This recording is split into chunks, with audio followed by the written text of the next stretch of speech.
I'm Ghosh, live from New Delhi. You're watching DT India Global, bringing you day's big stories from across India and the world. My colleague Kate Fisher joins us from Washington, D.C.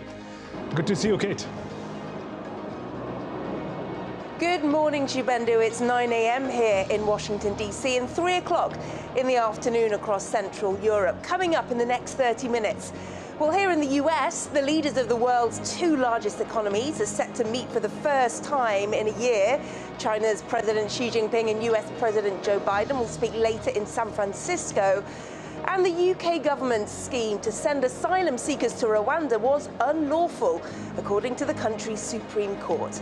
But first of all, let's get the rest of the headlines with you, Shubhendu, in New Delhi. Presidents of US and China to meet for talks on trade, Taiwan and fraught relations. Russia says Biden-Xi meeting important for the entire world. Israeli forces carry out operations against Hamas in Gaza's Al-Shifa hospital. UN fuel shipment enters the enclave from Egypt. ASEAN defense chiefs meet in Jakarta, a call for end to Myanmar crisis and Israel-Hamas conflict. India sets a massive target of 398 for New Zealand in World Cup semi-final clash underway in Mumbai.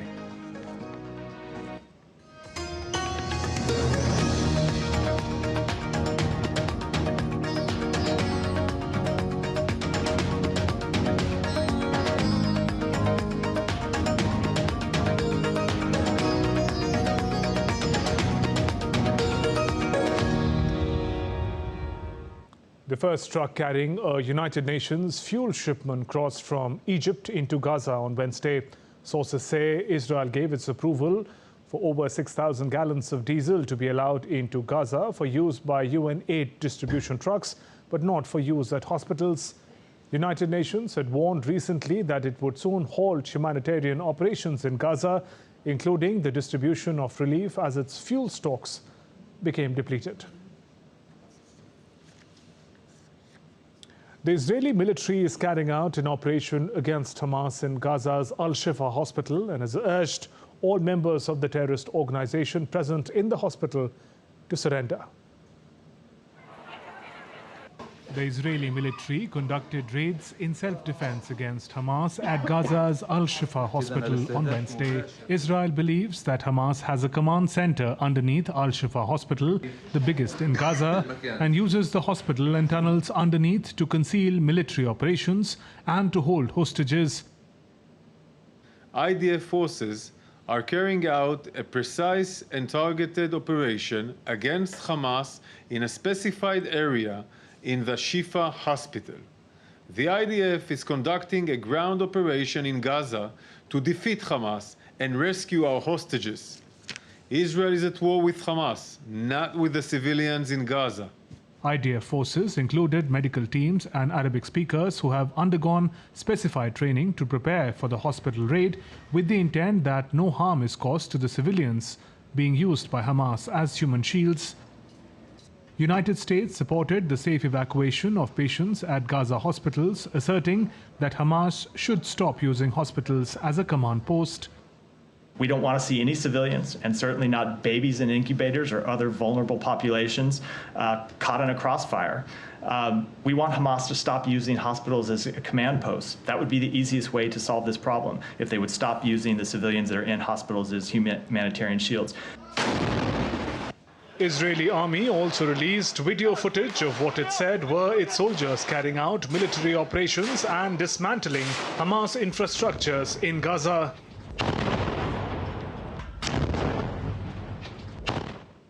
And on the ongoing conflict, DT India's correspondent Sarah Coates sent us this report from Tel Aviv. Well, look, the Israeli military says it's operating in a different area to where the patients are being held, but from what we can gather from a number of reports on the ground, many men are being taken out of this hospital and questioned, interrogated, if you will, in the courtyard of Al-Shifa hospital. Now, a doctor who also works inside that medical facility has said that there's shooting inside the facility, also a lot of chaos, a lot of confusion. While Hamas has released pictures purporting to show damage to rooms of Al-Shifa hospital. Now, the Israeli military has been going room to room looking for what it says is evidence that Hamas has been using this facility as a military base, also looking for evidence of these 240 hostages that are being held inside the Gaza Strip. Now, so far it says it's found weapons, but it hasn't found any evidence of these hostages. Now, this is a very large complex. It's the largest hospital in the Gaza Strip. Well, look, a truck carrying fuel has just crossed through the Rafah crossing from Egypt into Gaza. This is the first truck that's actually been delivering fuel since October 7. 24,000 litres, we can report. And aid groups say that while they desperately need this, it is simply not enough. Now, the head of UNRWA, which is the UN refugee agency group, which looks after Palestinians in the West Bank and also the Gaza Strip, they say that these water treatment plants, also sewage pumping facilities in the southern end of the Gaza Strip, they say they are about to shut down. While it's also understood, according to communications companies like the biggest one in the Strip, Haltel, that they're about to go dark as well, simply due to a lack of fuel. Meanwhile, in a big setback for Prime Minister Rishi Sunak's immigration policy, top court upholds ruling that UK government's Rwanda migrant plan is unlawful. Kate Fisher is in Washington, gives us more on this and other stories making headlines around the world. Kate, over to you. Thanks, Shibendu. Yes, that's right. The UK Supreme Court ruled on Wednesday that the government's scheme to send asylum seekers to Rwanda was unlawful. The court unanimously rejected the government's appeal against an earlier ruling that migrants could not be sent to Rwanda because it could not be considered a safe third country. British Prime Minister Rishi Sunak said the government has already been working on a new treaty with Rwanda. The Rwanda scheme is the central plank of Mr. Sunak's immigration policy as he prepares to face an election next year. But let me say this again, if it becomes clear that our domestic legal frameworks or international conventions are still frustrating plans at that point, I am prepared to change our laws and revisit those international relationships. The British people expect us to do whatever it takes to stop the boats, and that is precisely what this government will deliver. Yeah. Well, DD India's correspondent in London, Julia Chapman, sent us this report. It certainly does make things more difficult for the Prime Minister. This was one of his central policies, cracking down on unofficial migration, specifically the crossings over the English Channel of refugees in small boats. The government claimed that this policy would have deterred people from attempting that dangerous journey, something that migrant charities have rejected would have been the case. But now the government says it is looking at alternatives after the top court ruled this policy in its current form was unlawful, deeming Rwanda to be an unsafe country because of the risk, it said, of people being sent back to their country of origin, places that they were fleeing on fears of being persecuted. So certainly a pretty damning conclusion from the court, but the government says that they are looking at revising that agreement with Rwanda in order to address some of the justice's concerns. The Foreign Secretary, James Cleverly, saying just now that they are considering turning that memorandum of understanding into a more binding treaty, although it is difficult to see how that will address some of the issues that the justices were pointing to, the fears over the lack of independence of the judiciary, accusations that there have been extrajudicial killings carried out in Rwanda, and accusations as well that there is a prejudice against immigrants coming from certain countries that could affect the way that Rwanda processes asylum claims. This is a big political issue in the UK, one the government has vowed to crack down on, but undoubtedly this will be a setback for the government of Rishi Sunak, as he's expected to have to call an election in the next year.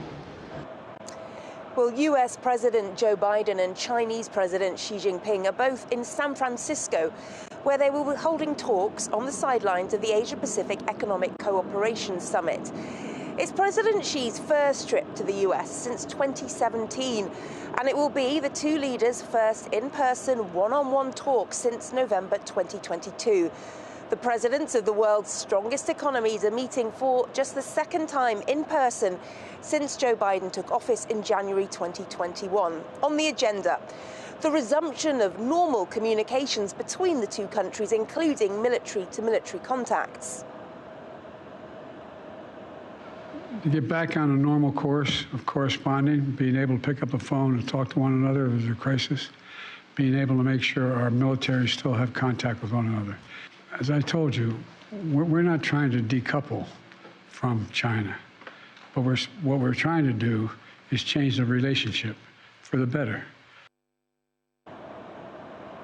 Let's get more now with DD India's correspondent Nick Harper, who joins us live from Washington. Nick, how much progress can we actually expect from this meeting? I think in many ways this meeting is less about progress and more about repairing the relationship, as we heard from the president there. There have been a number of issues that have created very rocky relations over the last year and 4 months or so, really since the former House Speaker Nancy Pelosi visited the island of Taiwan, creating a real headache for the United States and really fracturing relations with China. So the Biden administration is hoping that this direct diplomacy, this face-to-face meeting, this personal touch from the president will help to shore up those rocky relations. Because, of course, there are a number of real issues that have stood in the way of progress between these two countries. The issue of Taiwan, the issue of the South China Sea, and the US saying that the Chinese are being too aggressive with their assertiveness to various territorial claims there. Human rights, the fact that there are Americans being detained within China, and also election interference claims of the Chinese getting involved in election meddling here in the US. Also, the US wants to try and push China to use its influence with Iran to make sure that Iran does not spread the current conflict in the Middle East even further. However, we have heard from the White House, the National Security Council spokesman John Kirby, saying that he's hoping for very productive, candid, constructive conversations between the two leaders. But at the same time, the White House very much downplaying the expectations of what we are likely to see coming out the back of these meetings. You say that, but already there are some areas of some cooperation emerging. That's right, yeah, both sides are signalling that there are some areas that they are expecting to find some common ground on. Climate change is one of those. Before these meetings have even took place, we have heard from both sides saying that they have managed to find some agreement on climate change. They're going to strengthen cooperation. They're going to revive a bilateral working group that was disbanded after Nancy Pelosi's visit to Taiwan. That'll look at things like energy transition, methane gases and deforestation. Both countries working together as the world's two biggest emitters. Obviously, many countries look to them as an example, look to them and their commitments to see whether or not they're meeting them before making their own commitments. So important that the two countries are working together. We're also hearing that they're likely to be some sort of announcement on fentanyl, that they'll work together. The Chinese cracking down on the production of chemicals that go to make fentanyl. The US rescinding a policy that it currently has, lifting restrictions against the Chinese Forensic Police Institute. There are also two other possible areas: military to military communications. That was suspended last summer. We could see that being put back in place, so those open lines of communication are once again restarted. And the possibility of managing AI, both countries potentially committing to keeping artificial intelligence out of their nuclear technology. So some areas, Kate, but undoubtedly there are a whole raft of differences as well that the two leaders need to try and work through. Nick, thanks for that analysis. Well, India and the US have signed a memorandum of understanding on enhancing innovation ecosystems, as India's Commerce and Industry Minister Piyush Goyal and US Secretary of Commerce Gina Raimondo met on the sidelines of the Indo-Pacific Economic Framework ministerial meeting in San Francisco. The MOU signals a joint commitment to strengthen the startup ecosystem in deep tech sectors and to promote cooperation in critical and emerging technologies. On the sidelines of the IPEF meeting, India's Commerce and Industry Minister Piyush Goyal also met his counterparts from Malaysia and Indonesia. He urged Malaysia, which is the ASEAN country coordinator for ASEAN-India dialogue relations, he urged them for an early review conclusion of the ASEAN-India Trade in Goods Agreement. The Indian minister then held a discussion on deepening bilateral trade and investment ties with Indonesia's coordinating minister for economic affairs.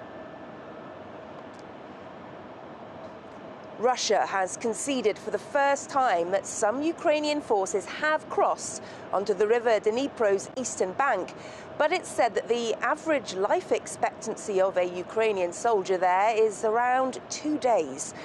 In the first official acknowledgement of its kind, Ukrainian President Volodymyr Zelensky's chief of staff said that Ukrainian forces had secured a foothold in southern Ukraine's Kherson region. Meanwhile, at least 2 people were killed and 3 others injured in an overnight Russian missile attack on a town in eastern Ukraine. Ukraine's state railways has restricted grain deliveries to Odessa, one of the country's key Black Sea ports, due to repairs. Ukrainian President Volodymyr Zelensky earlier said the country's exports through an alternative Black Sea shipping corridor had reached almost 4 million metric tons since the route started operating in August. Grain and other food products dominate the cargo through the route, which runs along Ukraine's southwest Black Sea coast into Romanian territorial waters and then onwards to Turkey. Spain's acting Prime Minister, Pedro Sanchez, has begun a bid to clinch a new 4-year term in a parliamentary vote expected on Thursday.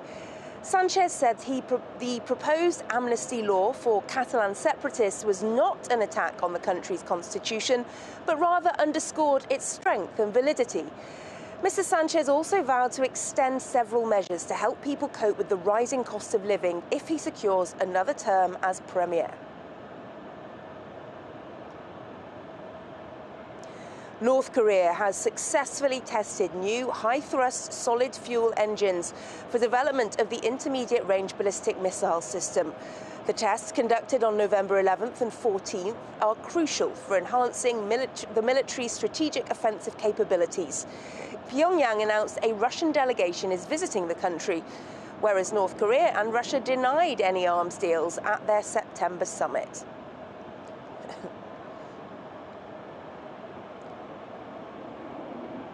That's all from me here in Washington for now. Back to you, Shibendu, in New Delhi. Thank you, Kate, for joining us today. And we're heading for a short break, but still to come on DD India Global. ASEAN defense chiefs call for end to Myanmar crisis and Israel-Hamas conflict. India in a dominating position against New Zealand in the World Cup semi-finals.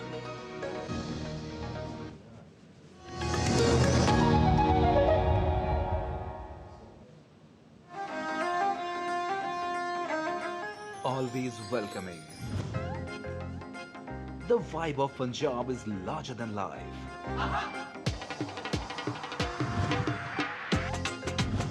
Warm up to grandeur that's beyond compare.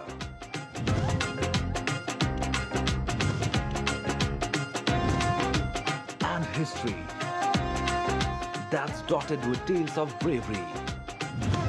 Smiling soul of India, where music, art, cuisine and culture comes together to create an unforgettable impression. Punjab is all set to win your hearts with its unique and colorful extravaganza.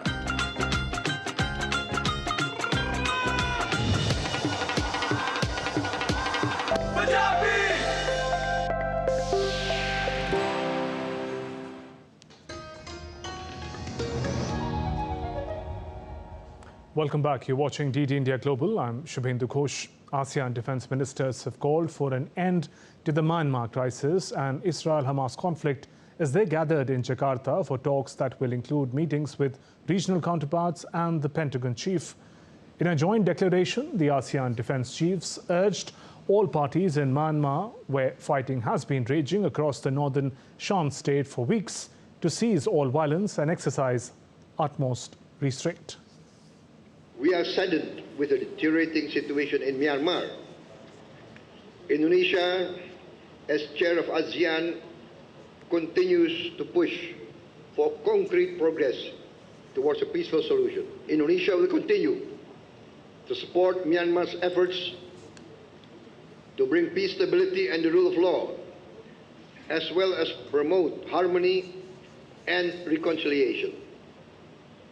Indonesia encourages other ASEAN member states to support Myanmar to find a peaceful and durable solution to the current situation. Let's take a look at other stories making news around the world. French investigative judges have issued an arrest warrant for Syria's President Bashar al-Assad over the use of banned chemical weapons against civilians in Syria. The arrest warrant follows a criminal investigation into chemical attacks in the district of Eastern Ghouta in August of 2013, which killed more than 1,000 people. Climate activist Greta Thunberg pleaded not guilty to a public order offence charge in a British court on Wednesday, following her arrest last month at an environment protest in London. The 20-year-old was detained by police on October 17th after she and dozens of demonstrators locked arms to obstruct the entrances to a hotel where an oil and gas conference was taking place. Argentina's energy subsidies that keep prices at a minimum for two-thirds of consumers has led to a staggering $12 billion energy conundrum. These subsidies that keep energy bills at under 15% of normal will play a key role in the runoff presidential election on Sunday between Economy Minister Sergio Massa and Libertarian outsider Javier Milei.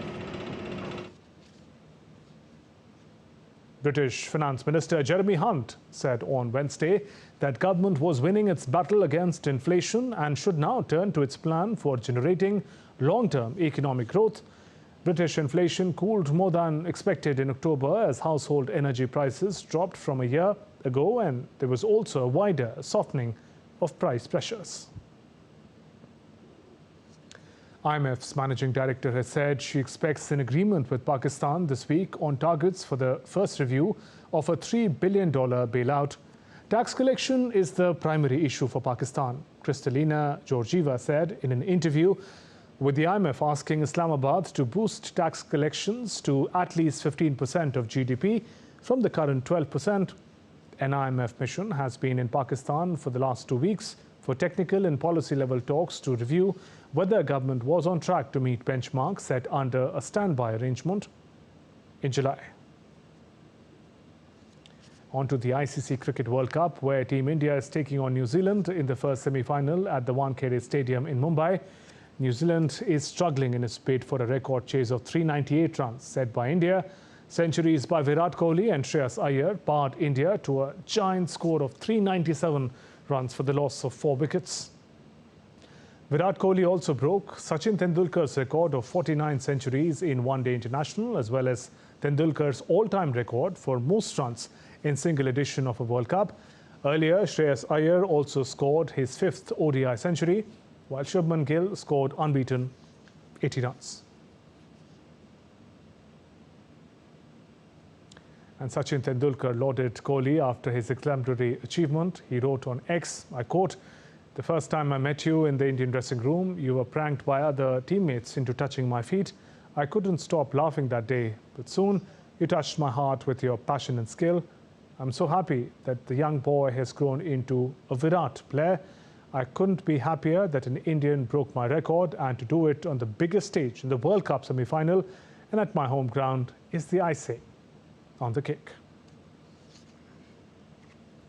And Indian Prime Minister Narendra Modi also congratulated Virat Kohli after he broke Tendulkar's record of 49 ODI tons. He wrote on X, "Today Virat Kohli has not just scored his 50th ODI century, but has also exemplified the spirit of excellence and perseverance that defines the best of sportsmanship.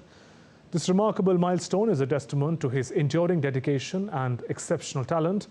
I extend heartfelt congratulations to him. May he continue setting a benchmark for future generations." And that's all for this edition of DD India Global. Do join us tomorrow at 5 p.m. and 7:30 p.m. IST. You can connect with us on Facebook, X, and Instagram. You can also find us online on ddindia.co.in. We'll be back with more news as it breaks here on DD India. I'm Shubhendra Ghosh from all of us here in Delhi. Thanks for watching DD India Global. Namaskar.